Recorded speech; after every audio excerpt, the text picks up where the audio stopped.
সম্মানিত কৃষক ও কৃষানী ভাই ও বোনেরা, আসসালামু আলাইকুম। হিন্দু ভাইদের আদাব। অন্যান্য জাতির প্রতি রইল আন্তরিক ধন্যবাদ ও শুভেচ্ছা। আমাকে অনেক আলু চাষি ভাইরা ফোন করেছে। আমাদের আলুর বীজ বপন করার পর আলু পচে যাচ্ছে। কেন পচে যাচ্ছে এই বিষয় নিয়ে যদি আমাদের একটু পরামর্শ দিতেন, আমরা অনেক উপকৃত হতাম। এজন্য আজকের এই ভিডিও আমার আলু চাষি ভাইদের জন্য। অবশ্যই সবাই সবার মাঝে শেয়ার করার চেষ্টা করবেন। আমার পরামর্শ যদি আপনাদের ভালো লেগে থাকে অবশ্যই লাইক কমেন্ট করবেন। আজকের এই প্রতিবেদনে আমি থাকছি কৃষিবিদ মোহাম্মদ ইকলাস বাবু। যারা এখনো কৃষি বিষয়ক কথা ফেসবুক পেজ ফলো করেন নাই অবশ্যই ফলো করবেন, ও কৃষি বিষয়ক কথা ইউটিউব চ্যানেল এখনো যারা সাবস্ক্রাইব করেন নাই অবশ্যই কৃষি বিষয়ক কথা ইউটিউব চ্যানেল সাবস্ক্রাইব করে পাশে থাকা বেল আইকনটা বাজিয়ে দিবেন। আমি আপনাদেরকে আলুর বীজ পচে যাবে না এই বিষয় নিয়ে আমি পরামর্শ দিব। আপনারা কিভাবে আলুর বীজটা বপন করবেন সঠিক পদ্ধতি আমি আপনাদেরকে জানিয়ে দেওয়ার চেষ্টা করব। আলুর বীজ কেন পচে যায়?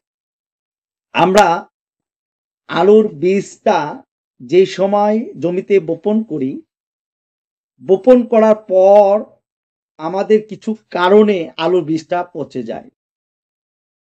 এক নাম্বার কারণ হলো, আপনি যদি সঠিক পদ্ধতিতে আলুর বীজটা শোধন না করেন তাহলে কিন্তু আপনার আলুর বীজটা পচে যাওয়ার সম্ভাবনা বেশি থাকে। আপনারা বাজার থেকে বা হিমাগার থেকে যে সময় আলুর বীজটা ক্রয় করে নিয়ে আসবেন সেই সময় আপনারা বীজ অঙ্কুন বা ট্যাগ আমরা যেটা বলি সেটা হওয়ার জন্য যে আমরা বালু বা মাটিতে বিছিয়ে দেই, বিছিয়ে দেওয়ার পর আমরা কার্বন ডাইজিম গ্রুপের বা ম্যানকোজেব গ্রুপের প্রতি লিটার পানিতে 1 মিলি করে আমরা যদি ভালোভাবে স্প্রে করে দিই তাহলে আমাদের বীজটা কিন্তু অনেক ভালো থাকবে।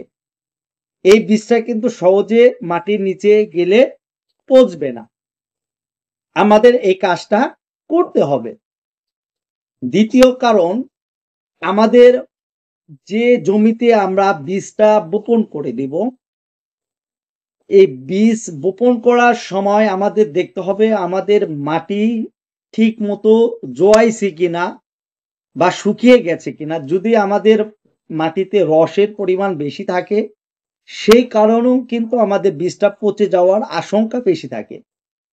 এজন্যই আমি চাষি ভাইদেরকে বলবো, যে সময় বীজটা বপন করে দিবেন সেই সময় আমাদের খেয়াল রাখতে হবে সেই জমিতে মাটি জোয়াইছে কিনা বা শুকাইছে কিনা, আমাদের সেটা খেয়াল রাখতে হবে। তৃতীয় কারণ, আমরা যে সময় আলুর বীজটা বপন করি, আমাদের আলুর বীজ বপন করার আগ মুহূর্তে আমরা যে সারটা প্রয়োগ করি সেই সার প্রয়োগ করার 2 থেকে 3 দিন পর আমাদের বীজটা বপন করতে হবে। অনেক চাষি ভাইরা আছে যে সার প্রয়োগ করার পর অনেক চাষি ভাইরা আছে সেই দিনই আমরা কি করি, বীজটা বপন করে দেওয়ার চেষ্টা করি। এটা আমরা মোটেও করব না। কারণ আমরা যদি সার বপন করার পর সেই বীজটা বপন করি তাহলে আমাদের বীজটা পচে যাওয়ার সম্ভাবনা বেশি থাকে। এই কাজটা আমাদের করা উচিত না। চতুর্থ কারণ, আমরা যে সময় বীজটা বপন করব, আমাদের যে বীজটা রয়েছে, অনেক বীজ দেখা যায় লম্বা বীজ, এই বীজটা আমাদের কাটা অনেক চাষি ভাইদের হয় না। আমরা বীজটা কেটে যে লাগাই বা বপন করি, ধরেন সাপোজ এটা একটা বীজ লম্বা, অনেক অনকুম বা আপনার ট্যাগ বের হয়েছে, এই বীজ এইরকম পাতাল ভাবে আমরা কর্তন করি। এটা কিন্তু আমাদের এইভাবে কর্তন করলে কিন্তু বীজটা পচে যাওয়ার আশঙ্কা বেশি থাকে, 80% বেশি থাকে। তাহলে আমাদের কি করতে হবে, ঠিক দেখতে হবে এটা লম্বাভাবে আমাদের বীজটা কর্তন করতে হবে। তাহলে কিন্তু আমাদের বীজটা কিন্তু পচে যাওয়ার আশঙ্কা থাকবে না। মানে লম্বাভাবে যদি কর্তন করেন দেখা যায় এই সাইডে, এই সাইডে, এই সাইডে, এই সাইডে অনেক আপনার অঙ্কন বা ট্যাগ কিন্তু থাকে। যদি থাকে তাহলে কিন্তু এই আলুটা পচবে না। আর যদি আপনারা পাতাল করে কাটেন তাহলে কিন্তু দেখা যাচ্ছে যে অনেক জায়গায় কিন্তু চোখ বা অঙ্কন বা কুশি বের হয় না। যেটা বের না হয় সেই বীজটা কিন্তু পচে যায়। এটাও একটা বীজ পচে যাওয়ার একটা মারাত্মক কারণ। আমাদের এটা মাথায় রাখতে হবে। চাষ করেন অবশ্যই তারা এই টেকনিকগুলো আপনারা ফলো করবেন। এবং পঞ্চম কারণ, আমরা যখন আলুর বীজটা বপন করি, লাইন বাই লাইন আমরা বপন করতে যাই, ঠিক বপন করার পর আমাদের কি করতে হবে জানেন? লাঙ্গল দিয়ে বা কোদাল দিয়ে যে শুলিটা করি, শুলির মাঝখান দিয়ে যে আমরা আলুর বীজটা দিই, এই আলুর বীজ দেওয়ার পর আমাদের কি করতে হবে? আপনার সিনজেন্টা কোম্পানির অ্যামিস্টার টপ প্রতি লিটারে 1 মিলি করে আপনার ওই আলুর বীজের উপরে আমাদের স্প্রে করে যেতে হবে। তাহলে আমরা 99% সুরক্ষিত থাকবো, আমাদের আলুর বীজটা পচে যাবে না। অবশ্যই আমার এই কথাগুলো আপনারা ফলো করবেন। এই 5টা কারণে আপনার জমিতে পচে যাওয়ার আশঙ্কা বেশি থাকে। এবং 6 নাম্বার কারণ সেটা হলো আবহাওয়ার কারণে। যদি টেম্পারেচার বেশি থাকে, দিনের তাপমাত্রা অনেক বেশি এবং রাত্রের তাপমাত্রা অনেক কম যদি থাকে তাহলে কিন্তু আলুর বীজটা পচে যাওয়ার সম্ভাবনা থাকে।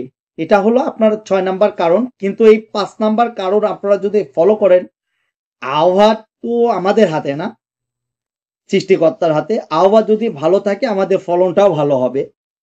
তবে এই 5টা কারণ আপনারা যদি সঠিকভাবে ফলো করেন, আমি বলবো আপনারা 99% আপনার জমিতে আলুর বীজ পচে যাবে না। যে সকল চাষি ভাইরা বুঝতে পেরেছেন তাদেরকে ধন্যবাদ জানাই। এবং যারা বুঝতে পারেন নাই, আমার ফোন নাম্বার থাকবে, আমাকে যে কোনো সময় আমাকে ফোন করতে পারেন। আমার হোয়াটসঅ্যাপ নাম্বার এটা, আমাকে হোয়াটসঅ্যাপে ফোন করতে পারেন, আমার ভিডিওতে কমেন্ট করতে পারেন। এবং বিভিন্ন ফসল নিয়ে আমার প্রতিবেদন রয়েছে, আপনারা চাইলে পারে সেই প্রতিবেদন আপনারা দেখে আপনারা ফসল উৎপাদন করতে পারবেন।